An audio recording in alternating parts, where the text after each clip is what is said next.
જો તમારા નામ ના મેળવ્યું હોય ને તો બાપુ મહેનત કરવી પડે.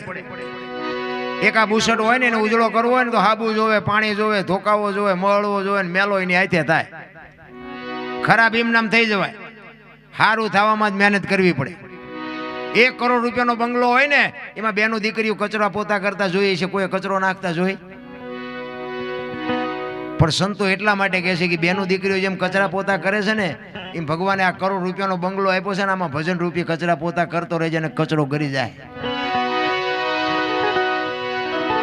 કાંઈ કરવાની જરૂર નથી.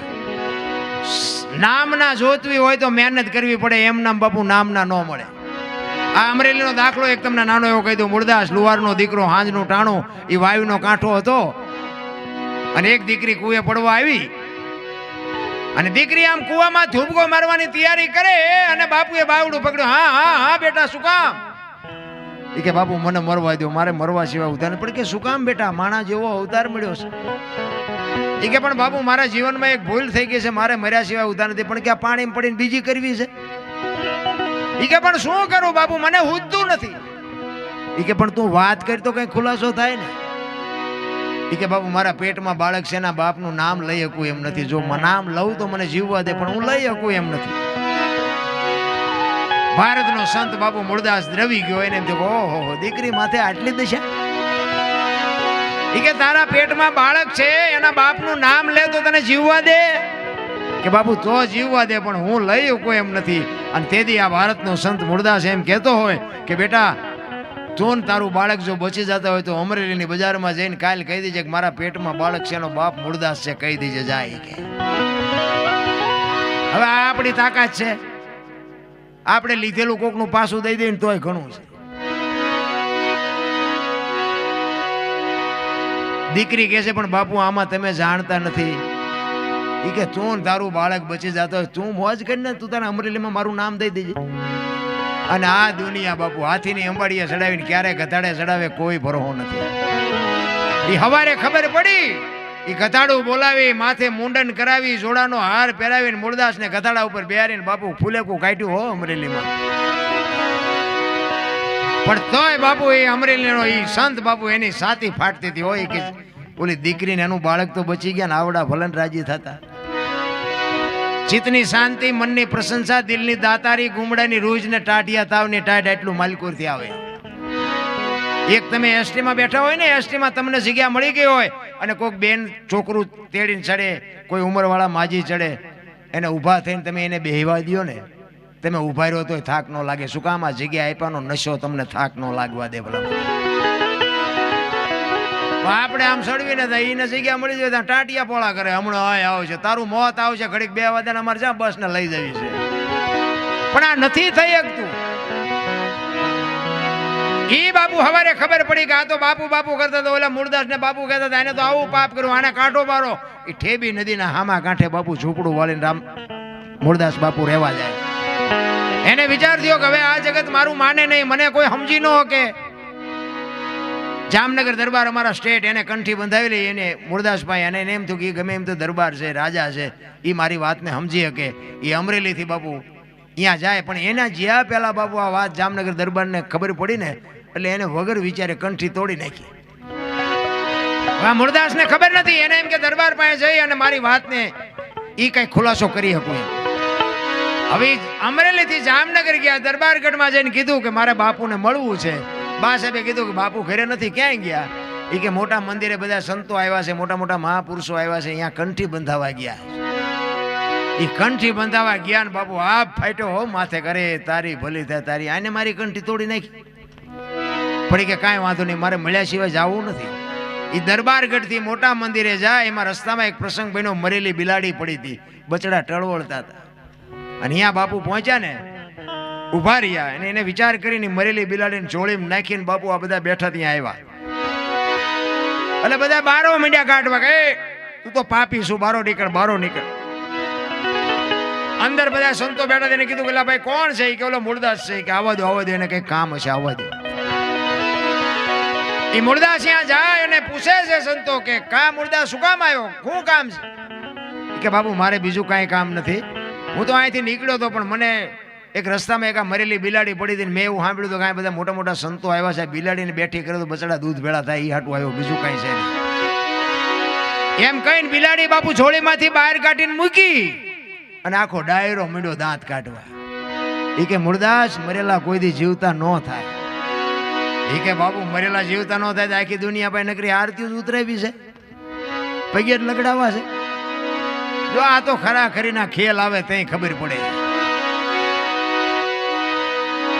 ઈ કે અમરેલીએ તને જાકારો આપ્યો એટલે તારું સહકી ગયું છે, મરેલા કોઈ દી ન જીવતા થાય.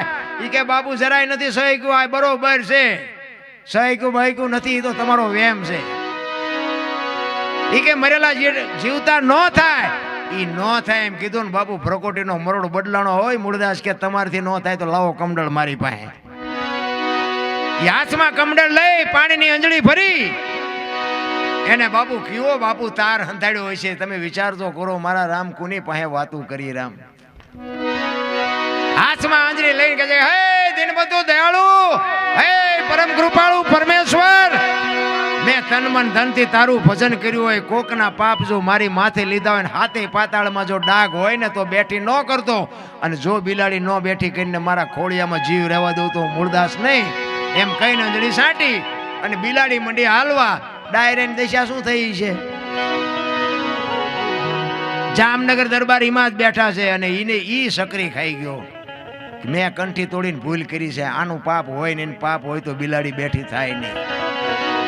કાટ કાટ કાટ કાટ પગથિયા ઉતરીને બાપુ મૂળદાસ હાલવા મંડી ગયા. દરબારે વાંય હળી કાઢી, એ બાપુ ઉભા રહ્યો, એ બાપુ ઉભા રહ્યો, પણ મૂળદાસ ચોથા આંસુ રડતો રડતો હાલ્યો જાય છે.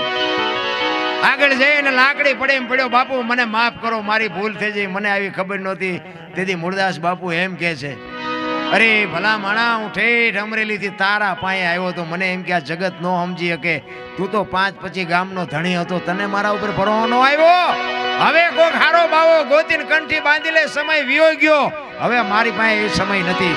એમ સમય બડા બલવાન નહીં, પુરુષ બળવાન, કાબે અર્જુન ને લૂંટ્યો હોય, ધનુષ ને હોય બાણ. સમય હોય ને તારે બાપુ મોજ કરી લેજે, બાકી એમ નામ તો બાપુ હાવ હેલું નથી. કારણ કે હમણાં તમે ખેંકીને હુઈ જાય છો, અમારે ક્યાં હું કો? હવે અમારે તો બસ જ ગોતવાની ને. બાપુએ મજા ભારે કરાવી. અમારે ઘણી જગ્યાએ એવું થયેલું, આવી ને તો અમને લેવા ચેટલાય આવે ને ઓલો કે હાલો અમારે ઘરે ચા પીવો ને અમારે અહીંયા જમવાનું છે ને પૂછડું છે ને ટુકડું. હવે પ્રોગ્રામ પતે ને પછી કોઈ અમને પૂછે જ નહીં કે તમે શેમાં જવાના. 2-3 ઠેકાણેથી તો હું 8-8 કિલોમીટર હાલીને જીવો. આ સત્ય હકીકત હો, મારે કોઈ ગામનો ખુલાસો ન કરાય, કોઈને ઇજ્જતના કાકરા ન કરાય.